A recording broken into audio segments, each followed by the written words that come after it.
Welcome to the show. We are the Gambling Databases research team, and we're a group dedicated to, well, delivering these really in-depth analyses of the global iGaming landscape. In each report, we usually explore things like local regulations, tax, player experience, the whole picture. Exactly. Our goal is to give you a clear, data-driven understanding of how a market functions and what makes it viable. Or in this case, what makes it completely non-viable. Right. Today, we're not looking for opportunity. We're setting aside all the growth charts and instead focusing on an unparalleled case study in absolute comprehensive closure.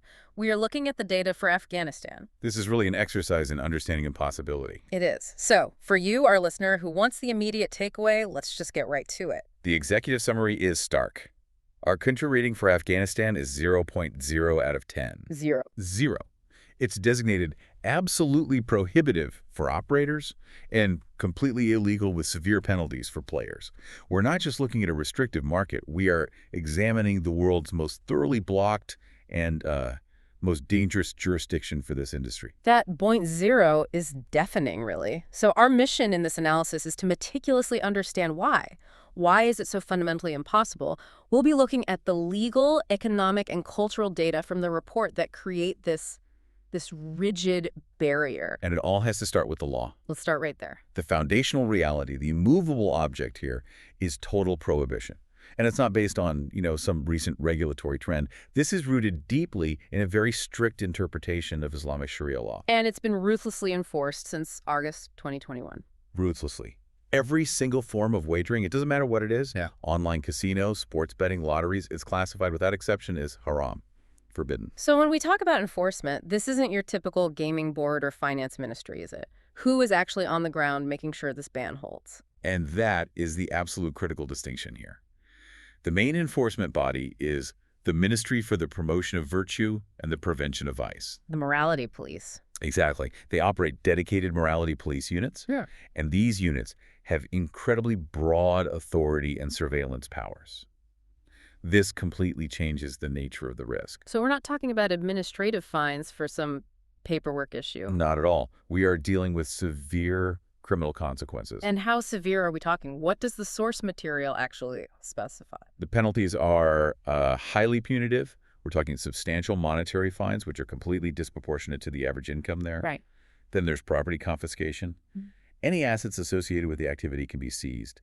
And most critically, imprisonment. For how long? Sentences can range from months to, multiple years. But what makes it especially risky for individuals is the authority of the morality police. They can detain people often without the immediate benefit of a formal judicial process. So it's swift and it's severe. The intent is to eliminate the activity entirely. And to give you an idea of just how broad this interpretation is, our sources flagged a detail that really puts it all into context, and that's the suspension of chess. Yes, that was in May 2025. Authorities suspended playing chess nationwide. But chess isn't gambling. It's a game of skill. Of course. The reasoning wasn't that chess is gambling, but that under this strict interpretation, it could potentially be associated with gambling. It could lead to wagering. That is just, it's fascinating. It tells you the prohibition isn't just about betting slips or slot machines. It's about anything that could be seen as a gateway. It's a preventative moral stance that is incredibly sweeping. So if they're willing to ban a game of pure skill, what does that mean for an operator looking for some kind of loophole? There are no loopholes. None. From an operator's view, the legal landscape is a barren wasteland. There is no framework for licensing. 0 licenses are issued. Casino, sports betting, online, lottery, all marked not available. So any attempt to even apply would be Rejected immediately. And, very likely, flagged for a criminal investigation. And of course, where there are no legal operations, there's no taxation to analyze. Exactly. We can definitively say the market size for legal iGaming is $0. That absence of data tells its own story. It means no revenue, but it also means no audit trail, no legitimate fund transfers, no way to be compliant. You can't even calculate the cost of entry because the real cost is prosecution. So that's the legal foundation. But even if we imagine hypothetically that the law were to change tomorrow, the country's profile presents this whole other set of insurmountable barriers. Right. Let's shift from that legal wall to the cultural and economic cliffs. Where do we start? The cultural context. The law is overwhelmingly supported by the culture. Nearly 99% of the population practices Islam, Which creates a universal opposition to gambling. a universal religious and cultural opposition. So someone who even manages to get onto an offshore site isn't just risking a run-in with the morality police, they're also risking social ostracism, isolation, family dishonor. So the cultural deterrent is just as powerful as the criminal one. At least as powerful. Okay, let's talk about the money. Even if someone were willing to defy both the law and the culture, the economic reality means, well, there's nothing to spend. That's correct. The data we compiled paints a picture of just extreme financial distress. Afghanistan has one of the lowest GDPs per capita globally. It sits at around $416 $416? per year. We're talking about a country where almost half the population, 47%, lives below the poverty line. And unemployment is over 23%. So what does that mean for an operator trying to estimate potential market size? It means there is a negligible, if not completely non-existent, pool of discretionary income. There's no disposable income. None. The vast majority of economic activity is focused purely on subsistence. The idea of spending money on entertainment like iGaming it's a statistical anomaly. It's not a market segment. It completely undermines the entire business case, regardless of the laws. Okay, so let's shift to the operational side. Infrastructure. For any online operator, the digital deficit seems just as severe as the economic one. It creates completely untenable conditions.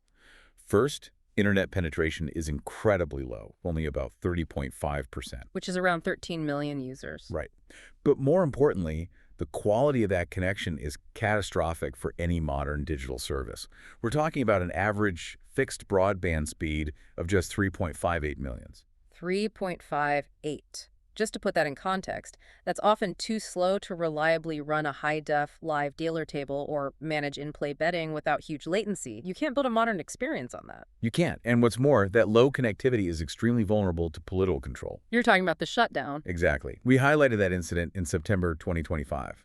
Authorities just implemented a nationwide telecommunications shutdown. It reduced connectivity to under 1% for 48 hours. They just pulled the plug. They pulled the plug.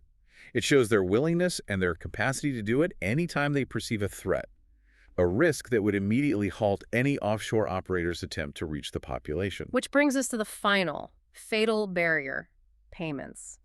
You have to be able to move money. And that is virtually impossible.